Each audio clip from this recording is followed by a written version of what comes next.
The row of trees in the distance at the edge of the park was hazy and it seemed to tremble in the heat. There is no escape from the sun. The dying yellow grass under my shoes was a thin blanket on the baked earth beneath it. "Why'd you drag me out here, Michael?" I muttered, kicking at a wilting dandelion. My teen cousin shrugged. "I just wanted to drink. What's up?" "Did we have to walk right out in the open? We could have walked under the trees in the shade, round the side in the cool. I'm burning to death out here." I may have been exaggerating just a bit, but the hot noon sun was beating down on my bare back and making my hair too hot to touch, giving me a headache. Michael chuckled a little bit but said nothing, carrying on across the park in long strides that I struggled to keep up with. It was the summer of 2003, the hottest in Britain for centuries. I carried my limp, sweat-soaked t-shirt in one hand, wearing nothing but royal blue football shorts and a pair of dusty black trainers. I left my hat at home on the sofa that morning and I regretted it immensely. Michael, older than me by 6 years, was looking after me over the summer holidays while my parents worked. My mother was out long hours, working in the hospital in town, mostly caring for babies and the elderly who were suffering from heat stroke. Meanwhile, my father disappeared early in the morning on the packed London trains, and sometimes he didn't come home until after I went to bed. I spent most of the days out wandering with Michael, sometimes playing football or getting the bus to town for McDonald's. But today, the hottest it had been all week, we just drifted around the neighborhood seeking shade. At least I was sheltered from the sun in the supermarket. The white aisles stretched down the store, as hot flustered locals shoved shopping trolleys sluggishly up and down. I stood for a minute in the doorway as the blast of air conditioning dried the sweat that ran in streams down my face and neck. Michael had carried on to the aisle where they kept the refrigerated drinks, and I hurried around the pink-cheeked shoppers to find him. "Go on, Tommy, pick one, whatever you like, mate." Michael smiled, as my eyes scanned over the colored bottles. He gently shook a chocolate fudge-flavored milkshake. I stood on my tiptoes to grab a blue energy drink off the top shelf, grinning as my parents wouldn't normally let me have one of these. As we stood in the queue at the checkout, I wish I had lingered longer at the drink's fridge where it was cool. Hot air leaked in from the constant flurry of people leaving the store through the automatic doors. Behind me, a disheveled young mother slung groceries onto the checkout conveyor belt, while the toddler boy, dressed only in a nappy, sat in the front of the trolley, red-faced and grisly. An elderly man in a floppy sun hat, filled with coins and a little leather purse for his milk and newspaper at the till in front of us. The droning echo of nameless background music playing through speakers across the store drowned out all the noise except for the random beeping from the checkouts. Soon we were back outside in the heat. I pulled open the cap of my drink with my teeth and I sat against the wall in the shade. Michael nursed his milkshake as I squeezed the cold fruity liquid into my mouth. The air was full of the sound of cars. Someone in a nearby garden was using a hedge trimmer, the shrill buzz cutting through the rest of the noise. I kept my eyes shut for a while to block out the sun that glared off the windshields, sipping my drink. A siren screamed down the road. Probably another old fellow who had keeled over after spending too much time outside. My mom said she'd seen too many of them already this summer. Before long, Michael said that the car fumes were bugging him, so soon we were back wandering the streets of our hometown. I tried to keep in the shade of the trees that hung over the pass, and Michael didn't seem to care about the heat. His floppy dark brown hair was soaking, and his normally pale freckled shoulders were lobster red. His rubber flip-flops clapped as he walked. I still struggled to keep up with him, as he sauntered along sipping the last of his milkshake.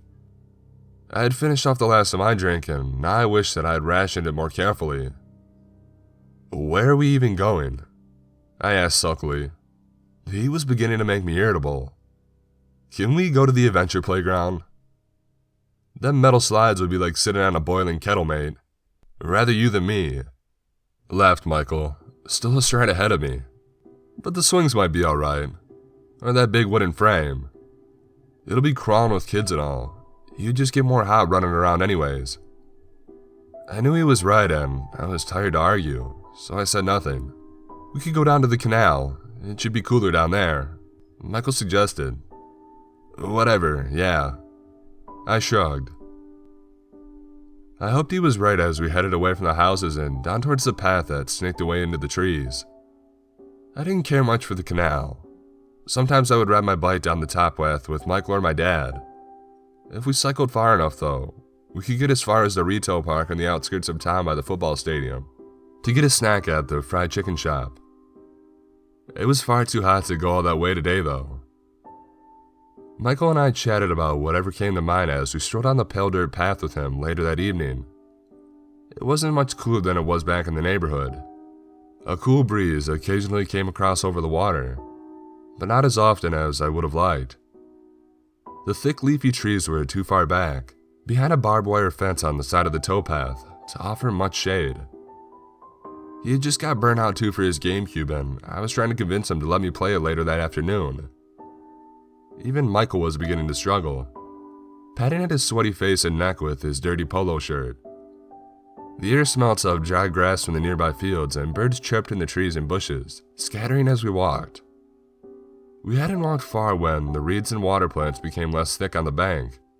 The brown water lapped at the mud gently. I stepped from the towpath and I knelt down, splashing some of the cold water up on my arms. The water was slow and the shapes of the rocks were clear, even through the clouds of dirt I had disturbed. "Can I go in the water?" I asked Michael, turning to look at where he hung back on the towpath. He scanned the water. "Why not? I mean, it's not deep." "Sure." I didn't care about how dirty the water was, I just needed to be somewhere cold. Normally I wouldn't even consider swimming in there, but I wasn't allowed a paddling pool because of the hosepipe ban that was in effect because of the heat wave. And there were no leisure centers in the bus route. Michael joined me, kicking off his flip-flops as he stepped out into the canal. He walked along the bottom and stood with the water nearly up to his shoulders. "It's not that bad actually, Tommy," he called. The skin on my back stung to touch. I couldn't wait to soothe it. In a couple of days it would be peeling off, and I scoffed a little at the thought of finding colorless scraps of skin in my bed like I did last summer. I pulled off my shoes and socks, throwing them aside. Michael splashed in the water, and doggy paddled over to the far bank. I didn't care about getting my shorts wet. I had been swimming since my school's poor excuse for lessons at an outside pool that barely came up to my waist. The thing was always full of drowned insects and even a squirrel on one occasion that had climbed under the pool cover and decayed as its corpse drifted about in there over the weekend.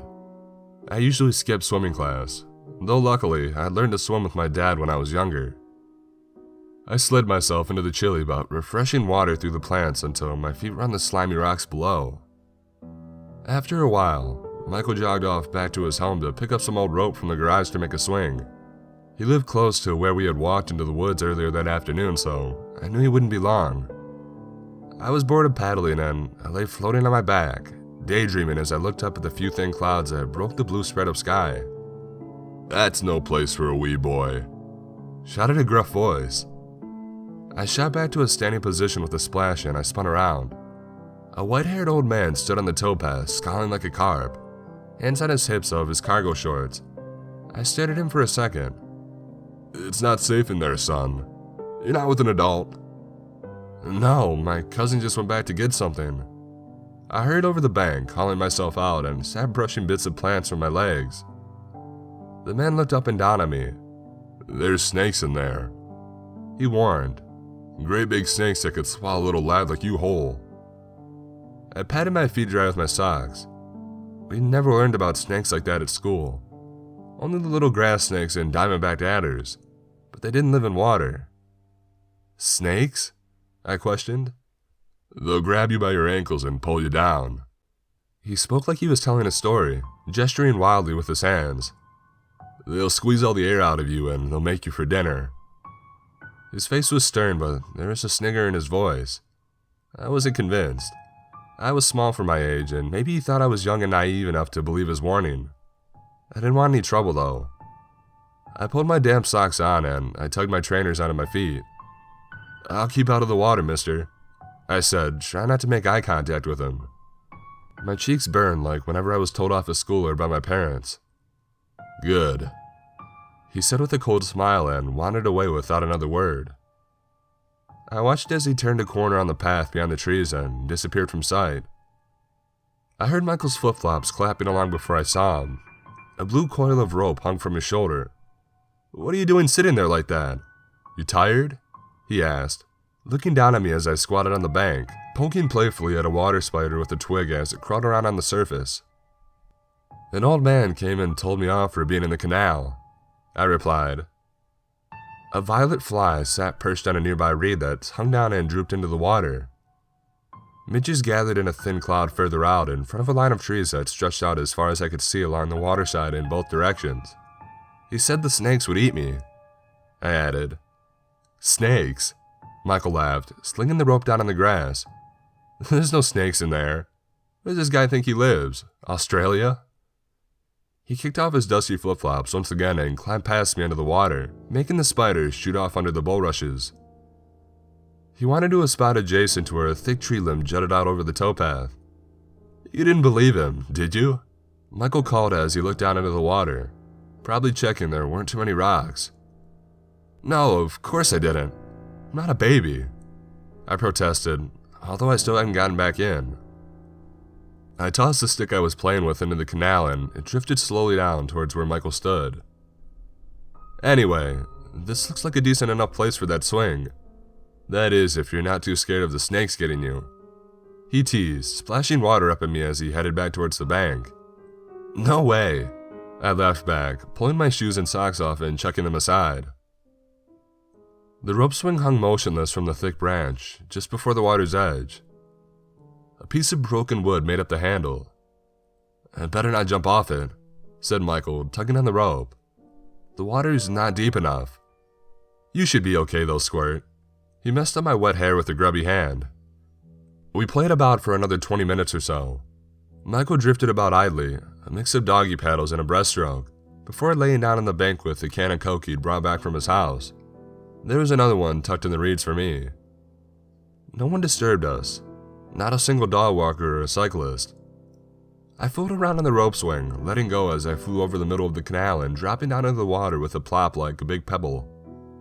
My feet usually hit the bottom, but as long as I kept my knees bent as I hit the water, I was fine. The swing wasn't high. In fact, if I pointed my toes, they would drag in the water by the bank as I swung out. It was great fun. By 3 p.m., it was the hottest that it had felt all day. My bare skin was burning even as I played in the canal, and my eyes stung from sweat and dirty water.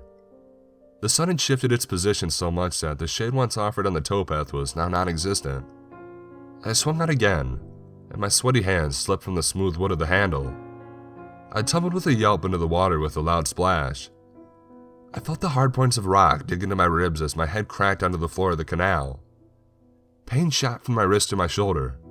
The cold had knocked the breath from me and my mouth was full of foul-tasting water. It filled my nose like a thick satin towel clamped over my face. Something slimy brushed against my leg. A strong hand grabbed onto my forearm and dragged me up. As soon as my face broke through the surface, I took a sharp breath, flailing about and sending water in all directions, grabbing at my cousin who was trying to pull me away. He was still tall enough to stand and he hauled me over to the side where soon I got my breath back.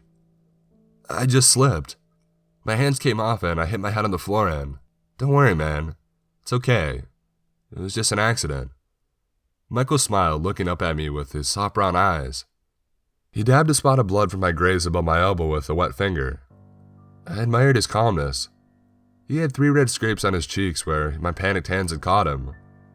"Just drink that can of Coke and lay down on the reeds." I cracked open the drink as Michael slipped back into the water, drifting about and splashing his face and hair as he watched me. I nestled down with the sun-warmed can. I'm not exactly sure what it was that woke me up. I had fallen asleep with the Coke and some of it had dribbled out and formed a sticky patch down my hand. The rope swing swayed a little in the breeze. "Hey Michael, you want to head back now?" I asked, sitting up drowsily. There was no reply. In fact, there was no noise at all. Maybe he was swimming under the water, I thought, anxiety beginning to creep over me. "Michael?" A bird of prey, a pointy, tailed red kite, peeped as it soared in the blue expanse above. "Michael, where are you?" I called, a tremor in my voice. I went right up to the water's edge. Nothing moved bar the softly nodding reeds. "Michael!" I shouted again, desperately. I couldn't see him anywhere. His flip-flops were discarded on the side where he'd left them. Tears welled in my eyes as my throat closed up in fear. The snakes that old man had told me about. No, Michael was right. That was stupid. There were no great big snakes like that in England. I looked up and down the stretch of the canal, and as I leaned out too far, I tumbled into the water as my foot slipped on wet vegetation. I squeaked out in shock, splashing in the murky water and scrabbling at the bank, shouting my cousin's name as if I tried hauling myself out. Slimy tendrils wrapped themselves around my legs. I managed to get my knee up on the side and I rolled out onto the bank. I lay there exhausted and crying in a wet muddy ball among the broken water plants. A young couple out on an afternoon walk found me sobbing on the bank, and my abandoned coke leaking into the ground beside me. I told them about Michael, a muddled story of how he disappeared. They exchanged worried glances and the girl took me aside and helped me put on my t-shirt and shoes, sitting me down in the shade.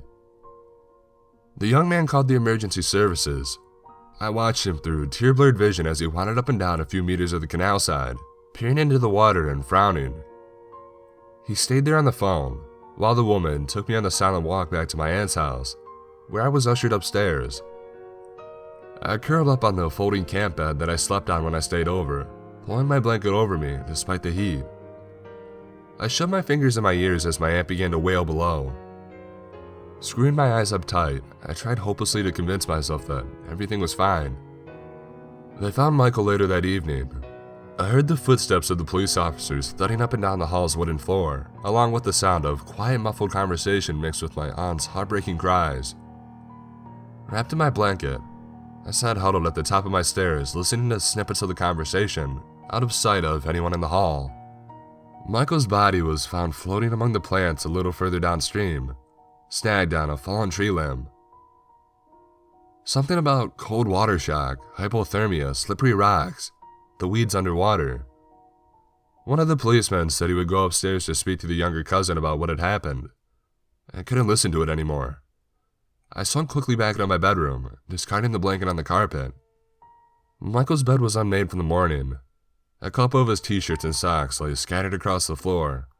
Grubby water guns and a bag of unused water balloons sat in the corner of the room alongside a stack of beaten-up board game boxes and comics.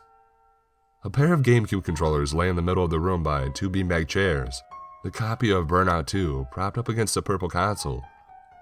I collapsed back down on my bed. The stuffy upstairs air made me sick and dizzy. The sun streamed onto me through the half-open window, where a fat blue bottle fly buzzed angrily, throwing itself against the glass, unable to find a way out. The sound of slow, creaking footsteps became even louder as someone headed up the stairs and across the landing towards the bedroom where Michael and I slept.